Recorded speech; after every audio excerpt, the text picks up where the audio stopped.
ருத்துராஜுக்கு Sanju Samson popularity பார்த்து பொறாமன்னு ஒரு narrative roar event அப்புறம் கிளம்பி இருக்கு.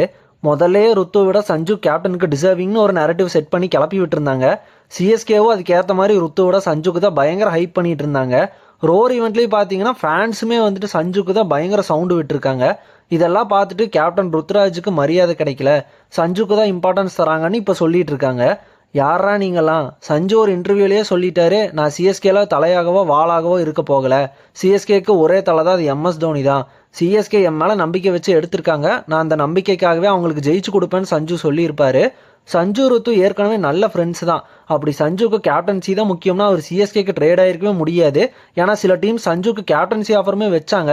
ஆனால் சஞ்சு அதெல்லாம் எனக்கு தேவையில்லை, சிஎஸ்கேக்கு தான் ஆடுவேன்ட்டு அவர் இங்கே வந்திருக்காரு. தோனி அப்புறம் சிஎஸ்கேவோட ஃபேஸ் யாருன்னு ஒரு கேள்வி இருக்குது. அப்படி பார்க்குறப்போ ருத்து விட சஞ்சுக்கு ஃபேன்ஸ் கிட்ட ஹைப் ஜாஸ்தியாக இருக்குது. சிஎஸ்கே சஞ்சுவை ட்ரேட் பண்ணது செம லக்குன்னே சொல்லலாம். ஏன்னா சஞ்சு வேர்ல்ட் கப்பில் பிளேயர் ஆஃப் த டோர்னமெண்ட் வரைக்கும் வின் பண்ணுவார்னு யாருமே எதிர்பார்க்கல. அவர் அப்படி வின் பண்ணதால சஞ்சுக்கு வேற லெவல் ஹைப் இருக்குது. ருத்து கேப்டன், சஞ்சு வைஸ் கேப்டன் தான் சிஎஸ்கேவே கொண்டு போவாங்க தலையோட மென்டர்ஷிப்பில். இது ருத்துவா சஞ்சுவாங்கிற டிபேட்டே இல்லை. ஏன்னா பிளேயர்ஸ் கிளாரிட்டியோட தான் இருக்காங்க. ருத்து தான் கேப்டன், நம்ம சிஎஸ்கேக்கு 6th ட்ராஃபி அடிச்சு தரணும்னு. ருத்ராஜ் மேலே சிஎஸ்கே நிறைய நம்பிக்கை வச்சுருக்காங்க. இந்த டைம் அவர் சிஎஸ்கேக்கு பேட்டிங்லேயும் சரி கேப்டன்சிலையும் சரி நல்லா பர்ஃபார்மன்ஸ் பண்ணியே ஆகணும். ரோர் ஈவெண்ட்டில் சிஎஸ்கே அந்த ட்ராஃபிலாம் வச்சுட்டு சிஎஸ்கே ஃபேன்ஸ் போட்ட சவுண்டெல்லாம் பார்த்துட்டு ருத்து ஃபேஸில் நல்லா தெரிஞ்சது எவ்வளோ பெரிய ஃப்ரான்ச்சைஸில் இருக்கும், நான் தான் கேப்டன் வேற, ஜெயிச்சு கொடுக்கணும்னு ஒரு டிட்டர்மினேஷனும் தெரிஞ்சது. அதே மாதிரி ஒரு ப்ரெஷருமே ருத்துராஜ் ஃபேஸில் தெரிஞ்சுது. சிஎஸ்கே போன வருஷம் மட்டும்தான் நல்லா விளையாடலை, அதுக்கு முன்னாடி சீசன் குவாலிஃபை ஆக முடியலே தவிர ரொம்ப மோசமெல்லாம் அவங்க விளையாடலை. 2020 அப்புறம் சிஎஸ்கே 2 ட்ராஃபி அடிச்சிருக்காங்க. ஏதோ ஃப்ரான்ச்சைஸ் ஒரு கப் அடிச்சுட்டு சும்மா சவுண்டு விடுறதுனால சிஎஸ்கே ஃபேன்ஸ் உடனே சிஎஸ்கேவை திட்டிகிட்டு இருக்காங்க. நம்ம டீம் 7 ட்ராஃபியை வச்சு கெத்தாக ஃப்ளெக்ஸ் பண்ணாங்க பார்த்தீங்களா, அதுதான் சிஎஸ்கேவோட லெகசி. எவனாச்சும் ஒரு கப் அடிச்சுட்டு சீன் போட்டால் தோனி அந்த 7 ட்ராஃபி வச்சுட்டு எடுத்த ஃபோட்டோவை அனுப்புங்க. அந்த மாதிரி அவ்வளோ ட்ராஃபி வின் பண்ணிட்டு வந்து பேச சொல்லுங்கள். சிஎஸ்கே எம்ஐ அத்தனை ட்ராஃபி ஜெயிச்சுமே இந்த அளவுக்கு ஆட்டம் போடல.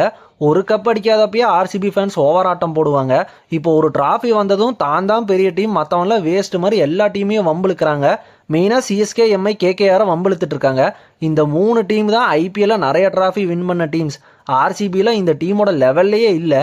இன்னும் 4 ட்ராஃபி ஜெயிக்கணும் ஆர்சிபி, அப்புறம் தான் சிஎஸ்கே எம்ஐ ஃப்ரான்ச்சைஸ் லெவலுக்கே அவங்க வர முடியும். சிஎஸ்கே ஃபேன்ஸ் டீமை சப்போர்ட் பண்ணுங்க. தோனி எத்தனையோ டைம் ஃபேர்வெல்னு ஓட்டிட்டாங்க. மோஸ்ட்லி இந்த சீசன் இல்லாட்டி நெக்ஸ்ட் சீசனோட தோனி கண்டிப்பாக ரிட்டையர் ஆக தான் போகிறாரு. ட்ராஃபி இந்த சீசனே வின் பண்ணிட்டா தலை தோனி ரிட்டையர் ஆகிறது கன்ஃபார்ம் தான். சஞ்சு விக்கெட் கீப்பர் பொசிஷனுக்கு வெயிட்டிங்கு. ஊர்வில் பட்டேல், கார்த்திக் சர்மா ஃபினிஷர் ரோலுக்கு சிஎஸ்கேல நல்லா ரெடியாக தான் இருக்காங்க. ஐபிஎல் மேட்ச் ரிவ்யூஸ் ஷார்ட்ஸில் போஸ்ட் பண்ணுவேன், சப்போர்ட் பண்ணுங்கள். ருத்ராஜ் சஞ்சுல யார் கேப்டன்சிக்கு நல்ல சாய்ஸ்னு கமெண்ட் பண்ணுங்கள். டாக் ஷோ தமிழ் யூடியூப் சேனலை மறக்காமல் சப்ஸ்கிரைப் பண்ணிக்கோங்க. அடுத்த வீடியோவில் பார்ப்போம். Bye guys.